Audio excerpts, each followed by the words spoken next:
ليكيب خاوتي، ان شاء الله تكونوا بخير. اليوم خاوتي جبنا لكم فيديو جديد كالعاده عن قصه روح حقيقيه صارت في الجزائر مع زوج بنات خاوتي. سما قبل ما نبداو خاوتي ما تنساوش تخليو جيم كومونتير ابوني. وخلينا بالمناسبه خاوتي راح نحكي لكم الحكايه بلسان الطفله اللي حكاتها لي. دونك انا اميمه عمري 23 سنه، ساكنه وحدي. وقتها يما وبابا طلعوا لفرنسا يزوروا خويا امين اللي عنده اكثر من 4 سنين وهو خدام في فرنسا. عنده اكثر على عامين ودايما نهبط للبلاد يزورنا. مي وقتها حبوا والديا يديروا له سوربريز مفاجاه خاوتي ويروحوا عنده. انا كي طلعت عدت نقرا ما رحتش، وراه يبقاو 5 شهور. وعندي صاحبتي الوحيده نوال، قدي في العمر، تعرفنا من الجامعه ودرك عندنا 3 سنين صحابات. دايما تجيني للدار سورتو كي سافروا والديا. اليوم هذاك تفاهمنا انا ونوال تروح تشري حوايج ليها، وبحكم انا وهي لازم نخيروا في زوج 100 مره الحاجه اللي تعجبنا في زوج تشريوها. اما عليها وليا ايا وصلت نوال عندي حليت الباب على خاطر مديت لها نسخه من المفتاح. ايا دخلت من الباب جات تجري صوتات عليا فوق السرير وقالت لي واش لا مازال ما نفطيش. نوال نوضي عليا كون ما تبعديش نموتو ما نوضش خلاص. نوضي يضحكوا نوضي خير لا تصب عليك الماء. هاني نايضه تبقاي تندبي منين تجي تشري حاجه تشيطيني. شكون اللي يهدر زعما انت ما تشتنيش اميمه بصح راكي وليتي بقره شويه قتلتيني قدري روحك. ايا مشي غسلي وفطري بدلي قشك لي كي المهرج خلينا نروحو.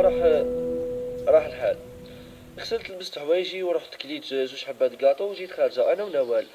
اميمه ما تهزيش الصاك اي ما عندي ندير به تليفون مفتاح تاع الطاكسي بزاف. ايا اوكي ركبنا في الطاكسي نضحكو نتمهبلو وصلنا الحانوت يبيع الخمارات.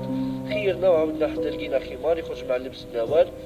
من بعد رحنا للحانوت اللي يبيع كوسميتيك. جينا للقاو لي فونتايشن باش ولا هذا اللي تستعملو نوال بالسيف. بقات غير ساعه ركبنا في الطاكسي وقاعدين نحوسو على حانوت تاع السيف حتى شفني حانوت قديم يبيع السوايع. قالت لي نوال حبسي وما نشري ساعه هنا. وكان اسوأ النهار صح. حبست الطاكسي نزلنا دخلنا. كان الحانوت قديم بزاف يبيع غير حاجات اثريه وقديمه وغريبه بزاف اخوتي. نفس ساعات فيه غريبه بزاف. بقيت ندور ونشوف لقى نوال راح تجري واحد الخزانه في الحانوت. حلتها ونزلت ساعه وعيطت لي قالت لي واش رايك فيها اميمه مليحه. كانت ساعه غريبه وتبان قديمه وفيها مفتاح معلق اخوتي. قلت لها نوال ما عجبتنيش تبان قديمه وغريبه. حطيتها في يدها نوال وقالت لي بصح شوفي جاتني شباب. قلت لها انا ما حبتني ما عجبتنيش بصح نوال اول مره ما ديرش على رايي. قالت لي نو حابه نجيبها.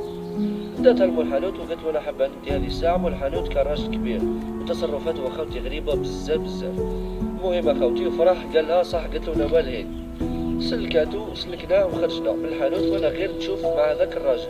ركبنا في الطاكسي وهي فرحانه بالساعه تهز في يدها في وجهي وتقول لي شوفي يا اميمه ساعتي مليحه. وانا نقول هي بعد يديك خليني نشوف الطريق راني نصوب. بقات تمهبل هكاك حتى يخرج قدامي كاميو ما على باليش منين جا اصلا. كانت الطريق فارغه ويسوق متوجه لينا طول داخل فينا وانا ونوال نعيطو من بعد يخبط فينا. جيت نوال ودرنا اكسيدون وقتها ما فطنت الوالو. كيف فطنت لقيت راسي تخبط جروح خفيفه. جيت نشوف مع نوال نلقى الزجاجات داخله في رقبتها وجهها تشوه من الضربه. شوك غير نبكي ونوض فيها والو ما ناضتش. جيت نخرج من الطاكسي بالسيف عيطت للامبيلونس جاو هزونا وزوج للسبيطار وجاو الشرطه يحققوا في الحادث. خوتي ما ماذا بكم كي وصلتوا لهنا ما تنساوش تستناونا للجزء الثاني ان شاء الله. المهم خوتي اذا وصلت لافا تاع الفيديو ما تنساش دير جيم وكومونتير وسلام.